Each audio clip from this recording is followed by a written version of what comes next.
Hello मेरे प्यारे विद्यार्थियों, आपका अपना channel reading time A satisfactory solution of GK में एक बार फिर से आप लोग का स्वागत करते हैं। तो आज हम लोग केबीसी नैनो पब्लिकेशन का जो है बिहार दरोगा मेंस मुख्य परीक्षा का जो है प्रैक्टिस सेट 1 देखेंगे।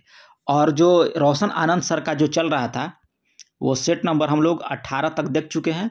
आगे भी उसको कंटिन्यू हम लोग जारी रखेंगे। तो चलिए आज का पहला क्वेश्चन इसमें देखते हैं कि क्या है। आज का पहला क्वेश्चन इसमें कह रहा है कि पानी की कमी के कारण कह रहा है कि कोशिका के संकुचित भित्ति से कह रहा है कि अलग होने की प्रक्रिया को क्या कहा जाता है। तो ये आपको बोला जाता है प्लाज्मोलिसिस। ठीक है, प्लाज्मोलिसिस बोला जाता है। क्वेश्चन कर रहा है कि पानी की कमी के कारण कोशिका के संकुचित भित्ति से अलग होने की प्रक्रिया को क्या कहा जाता है। तो प्लाज्मोलिसिस बोला जाता है। तो ऑप्शन सी यहाँ पे बिल्कुल राइट हो जाएगा। चलिए नेक्स्ट क्वेश्चन की बात करेंगे। और ये सेट जो है केबीसी नैनो का बहुत ही अच्छा सेट माना जाता है और हम इसको लगाए भी हैं। अच्छा सेट है, आप लगाइएगा तो खुद अनुभव कीजिएगा कि कितना अच्छा ये सेट है। अगर चैनल पे पहली बार होंगे तो चैनल को सब्सक्राइब कीजिएगा, बेल आइकन को दबा लीजिएगा। इसका PDF जो है आपको टेलीग्राम चैनल पर मिलेगा। टेलीग्राम चैनल जो है आपका वीडियो के डिस्क्रिप्शन में लिंक दे देंगे, आप वहां से ज्वाइन हो जाएगा ये। तो चलिए दूसरा क्वेश्चन कराए कि हमारे शरीर में वसा संचायक ऊतक कौन सा होता है। कराए कि हमारे शरीर में वसा संचायक ऊतक कराए कि कौन सा होता है। तो होता है ये एडिपोज ऊतक। ऑप्शन ए यहाँ पे आपका राइट हो जाएगा। नेक्स्ट क्वेश्चन यहाँ पे दिया है, थोड़ा सा छोटा कर देता कि अच्छा से आप लोग को दिख सके। कराए कि अस्थायी ऊतक के निर्माण के लिए एक अस्थायी संरचना, आकार और क्रिया अपनाने की प्रक्रिया को कह रहा है कि क्या कहा जाता है। तो ये आपको बोला जाता है विभेदन। क्वेश्चन कर रहा था कि अस्थायी ऊतक के निर्माण के लिए एक अस्थायी संरचना, आकार और प्रक्रिया अपनाने की कह रहा है कि प्रक्रिया को क्या कहा जाता है। तो ये आपको कहा जाता है विभेदन। ऑप्शन डी यहाँ पे आपका राइट हो जाएगा। नेक्स्ट क्वेश्चन यहाँ पे दिया है 4 नंबर में। 4 नंबर में कह रहा है कि मुख्य सेल के बारे में कह रहा है कि निम्नलिखित में से कौन सा कथन आपका सही है। मुख्य सेल के बारे में कह रहा है। तो इसमें देखिए कह रहा है कि मुख्य सेल के बारे में, तो पारा सेल प्राथमिक सेल का एक उदाहरण होता है। तो आपका ऑप्शन ए हो जाएगा राइट। चलिए नेक्स्ट क्वेश्चन की बात करेंगे। यहाँ पे दिया है कि रासायनिक अभिक्रिया में उत्प्रेरक निम्नलिखित में से कह रहा है कि किसमें परिवर्तन करता है। रासायनिक अभिक्रिया में कह रहा है कि उत्प्रेरक किसमें परिवर्तन करता है। तो ये आपको सक्रियण ऊर्जा में आपका परिवर्तन करता है। तो ऑप्शन बी यहाँ पे राइट हो जाएगा। नेक्स्ट क्वेश्चन दिया है कि प्रकाश रसायन किसके अध्ययन से संबंधित है। तो प्रकाश रसायन जो है कह रहा है किससे संबंधित है। तो इसमें हो जाएगा कि अभिक्रिया जो दृश्य या यूवी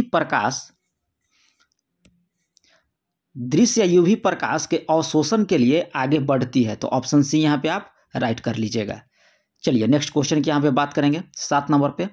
तो 7 नंबर में कह रहा है कि एक इकाई समय में एक इकाई क्षेत्रफल से होकर गुजरने वाले फोटॉनों की संख्या क्या कहलाती है। कह रहा है कि एक इकाई समय में एक इकाई क्षेत्रफल से होकर गुजरने वाले फोटॉनों की संख्या क्या कहलाती है।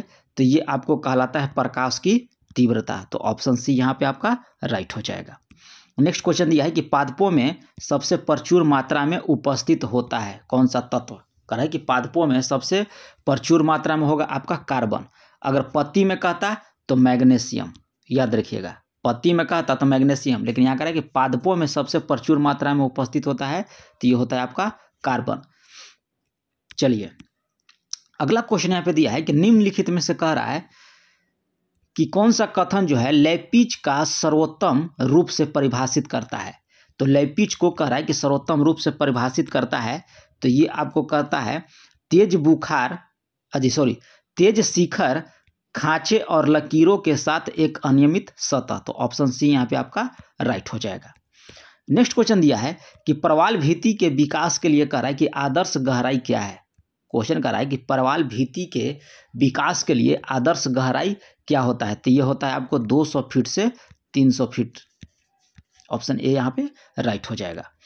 11 नंबर क्वेश्चन आपको यहाँ पे दिया है और पूछ रहा है आपसे कि निम्नलिखित में से कह रहा है कि शीतोष्ण घास के मैदान की जलवायु सबसे कह रहा है कि अच्छा वर्णन करता है।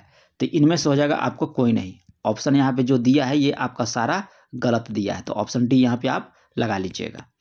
नेक्स्ट क्वेश्चन दिया है कि पौधे के फैलाव और प्रवास कब से शुरू हुआ है। कह रहा है कि पौधे का फैलाव और प्रवास यानी कि मुख्य रूप से फूल वाले पौधे में कह रहा है कि कब से शुरू हुआ है। क्या? तो पौधे का फैलाव और प्रवास, तो ये आपको शुरू हुआ है क्रिटेशस काल से। तो ऑप्शन ए यहाँ पे राइट हो जाएगा। नेक्स्ट क्वेश्चन दिया है कि लाइफ ऑफ पाई पुस्तक के लेखक कौन है। तो लाइफ ऑफ पाई जो कह रहा है कि पुस्तक के लेखक आपको हो जाएंगे यान मर्टेल। यान मर्टेल जो है आपको लाइफ ऑफ पाई के पुस्तक के लेखक है। तो ऑप्शन सी यदि ऑप्शन ए यहाँ पे राइट हो जाएगा। नेक्स्ट क्वेश्चन कह रहा है कि नील सत्याग्रह बिहार में कह रहा है कि कहाँ हुआ था। नील सत्याग्रह जो है आपका बिहार में कहाँ प्रारंभ की गई थी। तो ये आपको हो जाएगा चंपारण में। चलिए, टोडा जनजाति कहाँ निवास करती है। तो ये आप याद रखिएगा कि तमिलनाडु में। और राज्य पूछेगा तो याद रखिएगा यदि नीलगिरी पहाड़ी में हो जाएगा, और राज्य पूछेगा तो तमिलनाडु। ठीक है, तमिलनाडु। टोडा जनजाति निवास करती है नीलगिरी पहाड़ी क्षेत्र में, राज्य पूछेगा तो तमिलनाडु। 16 नंबर क्वेश्चन कर रहा है कि उस वाहिनी का क्या नाम है जो पुरुष से निकलती है और शुक्राणु को शरीर में ले जाती है। तो ये हो जाएगा आपको शुक्रवाहिका। क्वेश्चन कर रहा है कि उस वाहिनी का नाम क्या है जो पुरुष से निकलती है और शुक्राणु को शरीर में ले जाती है। तो उसे हम लोग कहते हैं शुक्रवाहिका। पंचायती राज कराए पर अशोक मेहता समिति की स्थापना कब किया गया था। तो ये आपको किया गया था 1977 ईस्वी में। अशोक मेहता समिति की स्थापना 1977 ईस्वी में। आहार नाल की कह रहा है कि सबसे बाहरी परत कहलाती है। तो आहार नाल की कह रहा है कि सबसे बाहरी परत जो है ये आपको कहलाती है सिरोसा। सिरोसा जो है आहार नाल की सबसे बाहरी परत होती है। तो ऑप्शन ए यहाँ पे आप राइट कर लीजिएगा। नेक्स्ट क्वेश्चन दिया यहाँ पे, कह रहा है कि निम्नलिखित में से कह रहा है कि कौन सा फूल प्रजनन अंग नहीं है। कह रहा है कि कौन सा फूल जो है का प्रजनन अंग यहाँ पे नहीं होता है। तो ये हो जाता है आपका बाह्यदल। बाह्यदल जो है फूल का प्रजनन अंग नहीं होता है। नेक्स्ट क्वेश्चन की बात करेंगे हम लोग। नेक्स्ट क्वेश्चन यहाँ में दिया है यहाँ पे कि निम्नलिखित में से कह रहा है कि कौन सा कथन आपका सही नहीं है। तो इसमें कह रहा है कि इथेनॉल को कमरे के ताप पर तरल अवस्था में होता है। ये आपका सही है। इथेनॉल सामान्यतः अल्कोहल कहते हैं। तो इथेनॉल को हम लोग सामान्यतः अल्कोहल भी कहते हैं। तो ऑप्शन बी यहाँ भी राइट है। इथेनॉल अक्सर कह रहा है कि आयोडीन में भी इस्तेमाल किया जाता है। तो ये भी आपका राइट है। तो ऑप्शन डी यहाँ पे आपका गलत हो जाएगा। पूछ रहा है कि गलत कथन चुनिए। तो इथेनॉल पानी में घुलता नहीं है, पानी में घुल जाता है। तो ऑप्शन डी यहाँ पे आपका राइट हो जाएगा कि इथेनॉल जो है आपको पानी में घुलता है। यहाँ पे दिया है कि घुलता नहीं है। मिल्क ऑफ मैग्नीशिया का कह रहा है कि पीएच मान कितना होता है। तो ये होता है 10.5। याद रखिएगा option C. Milk of magnesia का पीएच मान 10.5 होता है। पादप वृद्धि हार्मोन कह रहा है कि नहीं है।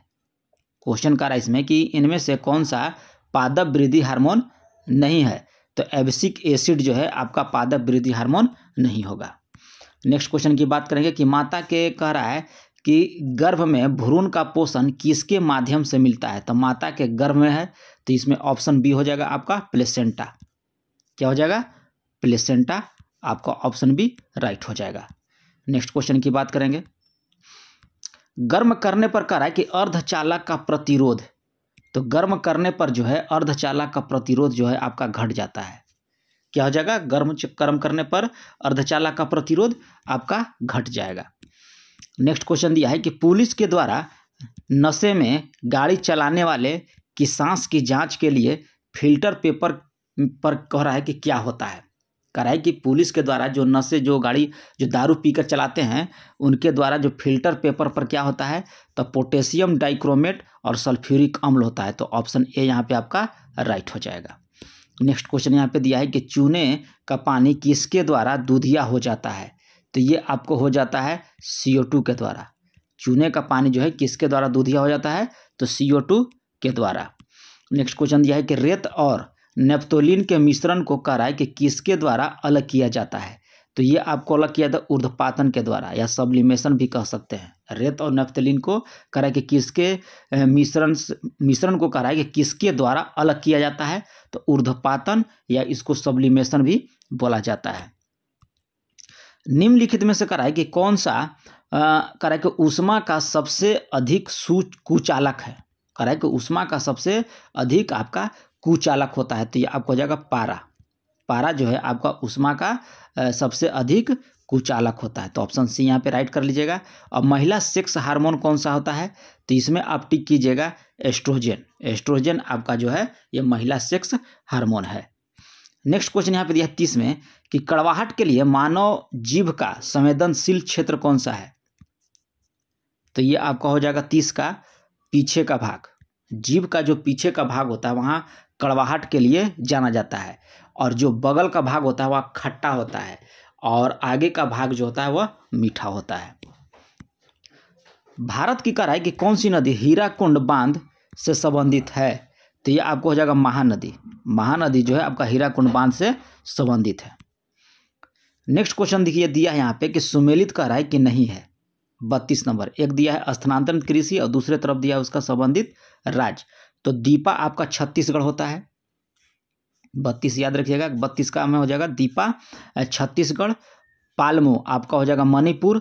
झूम होता है आपका असम में, और व्यवहार आपका होता है बिहार में नहीं होता है, याद रखिएगा, इस हो जाएगा आपको मध्य प्रदेश में। व्यवहार होता है आपका मध्य प्रदेश में। ऑप्शन डी यहाँ पे आपका राइट हो जाएगा। पूछ रहा था कि गलत कौन सा है, सुमेलित नहीं है, तो व्यवहार आपको हो जाएगा मध्य प्रदेश। ठीक है, चलिए नेक्स्ट क्वेश्चन की बात करेंगे हम लोग। करें कोयले का सामान्य प्रकार क्या है, तो कोयले का सामान्य प्रकार होता है आपका बिटुमिन्स। ऑप्शन ए राइट हो जाएगा। और कोयले में सबसे अधिक मात्रा में कार्बन की मात्रा किस में पाई जाती है, तो एंथ्रासाइड में, याद रखिएगा, एंथ्रासाइड में कार्बन की मात्रा सर्वाधिक होती है। प्रायद्वीपीय भारत की सबसे लंबी नदी कौन सी है, तो ये आपको हो जाएगा प्रायद्वीपीय भारत की सबसे लंबी नदी हो जाएगा आपका गोदावरी। नागार्जुन कह रहा है कि सागर परियोजना किस नदी पर स्थित है, तो नागार्जुन सागर परियोजना जो है ये आपको कृष्ण नदी पर है। कहाँ है, कृष्ण नदी पर।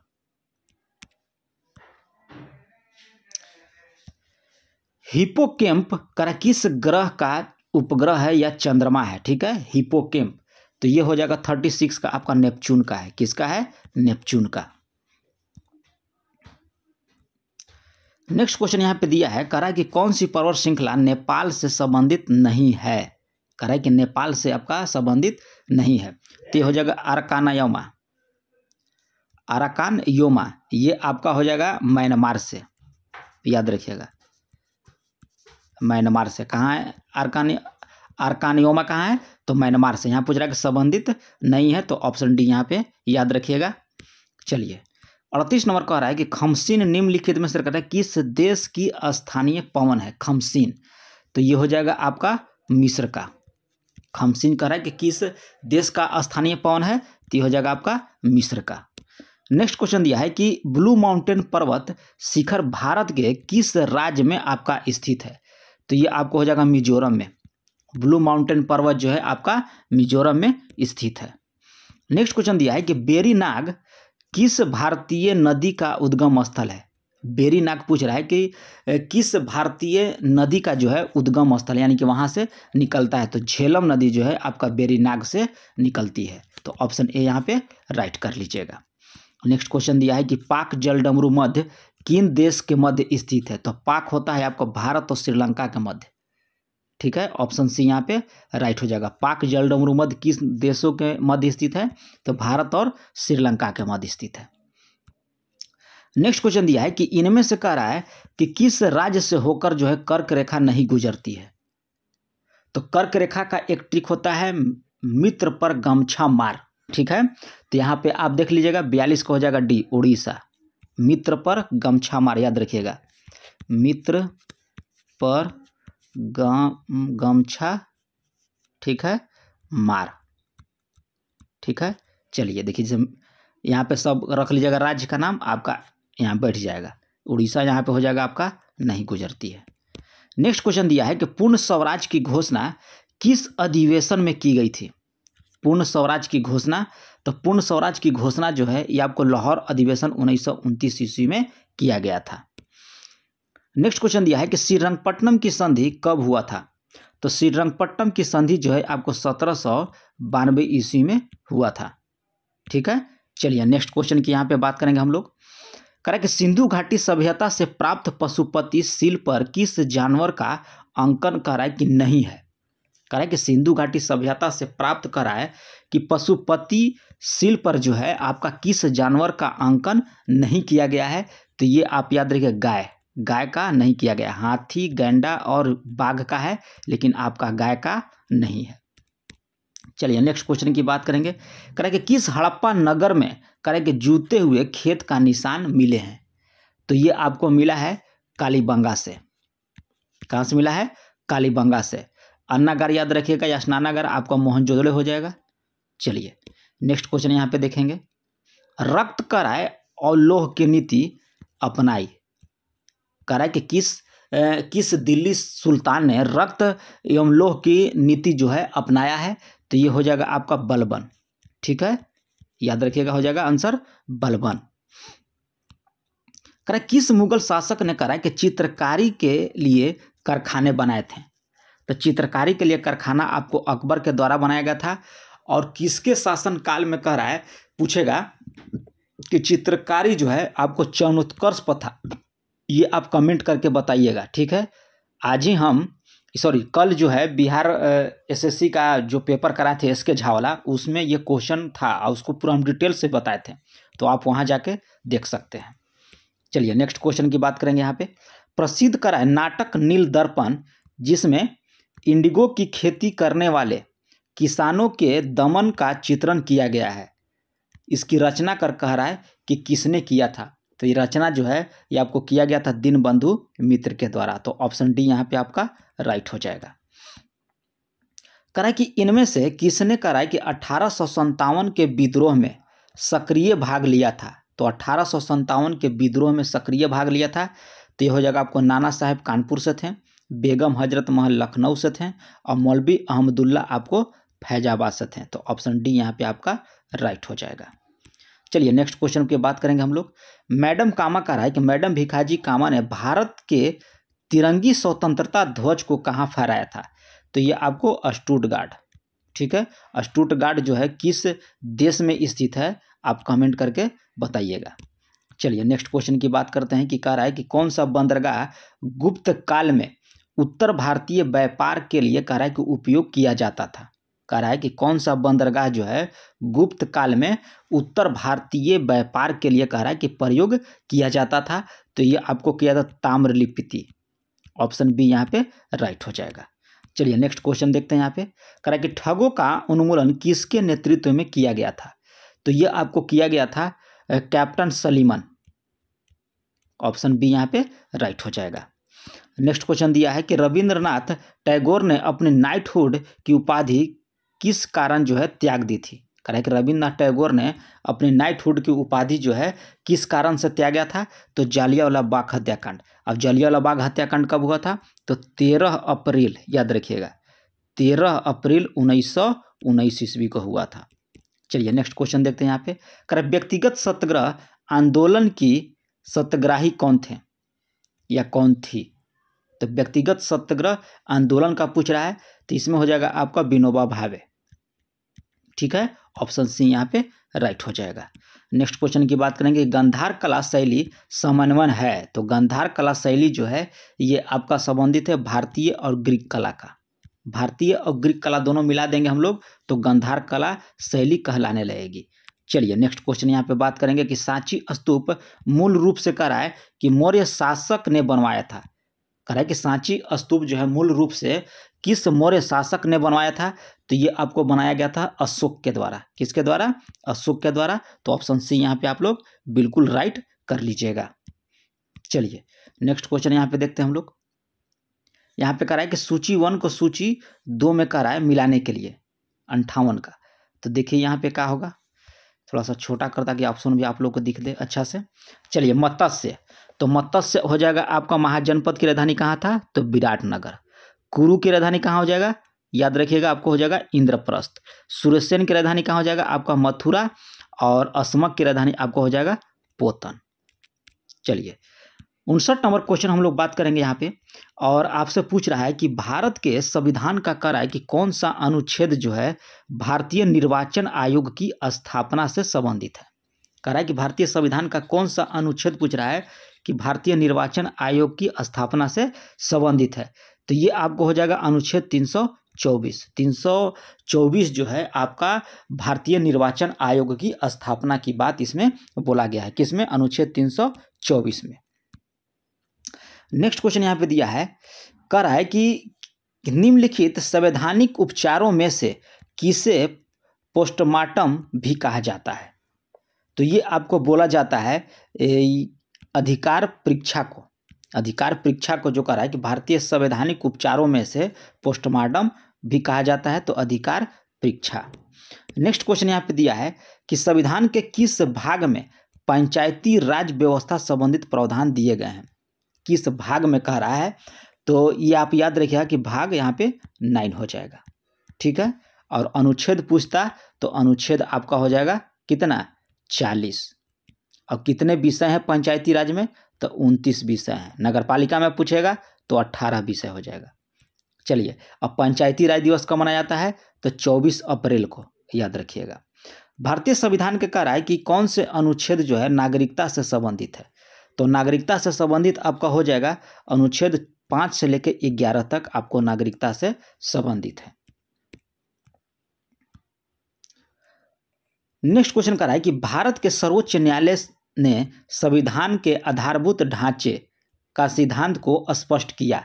तो ये आपको किया है केशवानंद भारतीवाद 1973 ईस्वी में। क्वेश्चन कर रहा है, ध्यान से सुनिए कि भारत के सर्वोच्च न्यायालय ने संविधान के आधारभूत ढांचे के सिद्धांत को करा के स्पष्ट किया। तो केशवानंद भारतीवाद 1973 ईस्वी में। नेक्स्ट क्वेश्चन की यहाँ पे बात करेंगे, कह रहा है कि निम्नलिखित में से किस पर गतिरोध दूर करने हेतु लोकसभा और राज्यसभा की संयुक्त बैठक हो सकती है। कह रहा है गतिरोध दूर करने के लिए लोकसभा और राज्यसभा की संयुक्त बैठक हो सकती है। तो ये आपको हो जाएगा सामान्य विधेयक पर। सामान्य विधेयक पर जब गतिरोध उत्पन्न होगा तो लोकसभा और राज्यसभा का संयुक्त बैठक का प्रावधान है। और संयुक्त बैठक का प्रावधान जो है किस अनुच्छेद में है, ये आप कमेंट करके बताइएगा। चलिए, तब तक हम लोग नेक्स्ट क्वेश्चन की बात करते हैं यहाँ पे। तो यहाँ पे दिया है नेक्स्ट क्वेश्चन में कि लॉकडाउन के दौरान भारत सरकार के द्वारा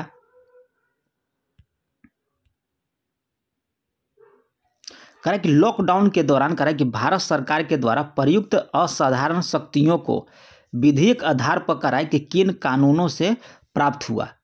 तो ये आपको हो जाएगा डिजास्टर मैनेजमेंट एक्ट 2005 और एपिडेमिक डिजीजेज एक्ट 1897। तो ऑप्शन सी यहाँ पे राइट हो जाएगा। 2 और 4 यहाँ पे आपका सही है। चलिए, नेक्स्ट क्वेश्चन की बात करेंगे हम लोग। यहाँ पे देखिए अनुच्छेद दिया है 66 में, तो देखते हैं यहाँ पे कौन सा है। अनुच्छेद 61। अनुच्छेद 61 आपको हो जाएगा राष्ट्रपति पर महाभियोग। अनुच्छेद 67 का ख जो है ये आपको हो जाएगा उपराष्ट्रपति को हटाने से। और अनुच्छेद 94 हो जाएगा आपको, अनुच्छेद 94 हो जाएगा स्पीकर को हटाने से। अनुच्छेद 90 हो जाएगा आपको राज्यसभा के उप सभापति को हटाने से। तो ऑप्शन सी यहाँ पे आपका राइट हो जाएगा। चलिए, नेक्स्ट क्वेश्चन कह रहा है कि धन विधेयक भारत के संविधान के किस अनुच्छेद में परिभाषित किया गया है। कौन सा विधेयक कह रहा है? तो धन विधेयक कह रहा है। तो ये ऑप्शन बी यहाँ पे हो जाएगा अनुच्छेद 110। धन विधेयक कह रहा है कि भारत के संविधान के किस अनुच्छेद में परिभाषित किया गया है। तो अनुच्छेद 110 हो जाएगा। नेक्स्ट क्वेश्चन दिया है कि भारत में कह रहा है कि राष्ट्रीय पंचायती राज दिवस मनाया जाता है। तो आपको 24 अप्रैल को पंचायती राज दिवस जो है आपका 24 अप्रैल को मनाया जाता है। नेक्स्ट क्वेश्चन दिया है कि राज्य के नीति निर्देशक तत्व सहज अध्ययन के लिए कह रहा है कि निम्नलिखित में से कौन से भागों में विभाजित किया जा सकता है। तो ये भाग याद रखिएगा, समाजवादी हो जाएगा, उदार बौद्धिकतावादी हो जाएगा और गांधीवादी हो जाएगा। तो उपर्युक्त आपका इसमें हो जाएगा सभी ऑप्शन सही है। 70 नंबर क्वेश्चन कह रहा है कि कौन सा कह रहा है कि सभिनोत्तर संस्था है। तो सभिनोत्तर संस्था आपको हो जाएगा नीति आयोग। ठीक है, नीति आयोग की स्थापना किया गया था कब? 1 जनवरी आपको 2015 ईस्वी को। ठीक है, किसके जगह पाया था? तो योजना आयोग के जगह पर जो नीति आयोग को लाया गया था प्रधानमंत्री नरेंद्र मोदी के द्वारा।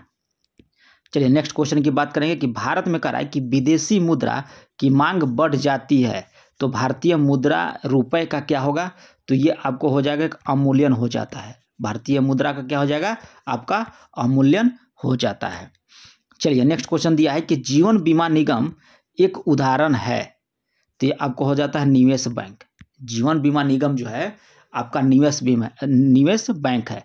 और भारतीय जीवन बीमा निगम की स्थापना कब हुआ था, स्थापना ये आप कमेंट करके बताइएगा। जितना भी हम कमेंट करने के लिए बोल रहे हैं आप सारा जो है क्वेश्चन का हल करके बताइएगा। पीएम कुसुम योजना का उद्देश्य क्या था, तो इसमें था कि किसानों को डीजल और किरोसिन निर्भरता समाप्त करने तथा पंप सेटों को सौर ऊर्जा से जोड़ना था। तो ऑप्शन डी यहाँ पे आपका राइट हो जाएगा।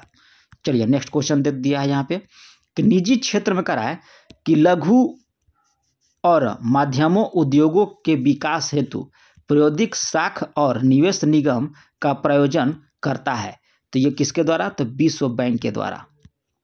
ठीक है, चलिए नेक्स्ट क्वेश्चन को जमा पहना दीजिए आप लोग।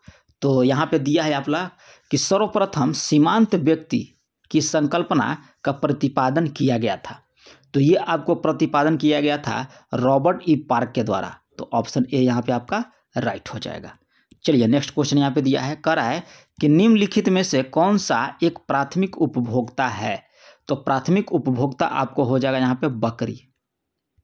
ठीक है, प्राथमिक उपभोक्ता यानी कि जो घास को खाएगा वो प्राथमिक उपभोक्ता हो जाएगा, तो ये हो जाएगा आपका बकरी। द्वितीय उपभोक्ता बकरी को जो खा जाएगा यानी कि शेर, ये आपको द्वितीय उपभोक्ता में आ जाएगा। और तृतीय उपभोक्ता में बकरी को भी खाएगा और ये क्या बोलते हैं घास को भी खाएगा, जैसे कि पादप को, जैसे कि मनुष्य हो गया, तो ये आपको तृतीय उपभोक्ता में आता है। चलिए नेक्स्ट क्वेश्चन दिया है कि ऑलिव रिडले सागरीय कछुआ को किस नाम से भी जाना जाता है, तो पैसिफिक रिडले सागरीय कछुआ के नाम से भी जाना जाता है। तो ऑप्शन ए यहाँ पे आपका राइट हो जाएगा। नेक्स्ट क्वेश्चन दिया है कि रंगनाथिट्टू पक्षी अभयारण्य कहाँ स्थित है, तो रंगनाथिट्टू पक्षी अभयारण्य जो है ये आपका कर्नाटक में स्थित है। कहाँ है, कर्नाटक में। ऑप्शन बी राइट हो जाएगा। ग्लोबल का कि इन्वायरमेंट आउटपुट यानी कि ग्लोबल इन्वायरमेंट आउटपुट कौन जारी करता है, तो ये आपको जारी किया जाता है यूएनईपी के द्वारा। ऑप्शन बी यहाँ पे आपका राइट हो जाएगा। यूएनईपी के द्वारा जो है ग्लोबल इन्वायरमेंट आउटलुक जो है जानी जाती है या जारी करता है। ठीक है, यहाँ तक जारी करता है यूएनईपी।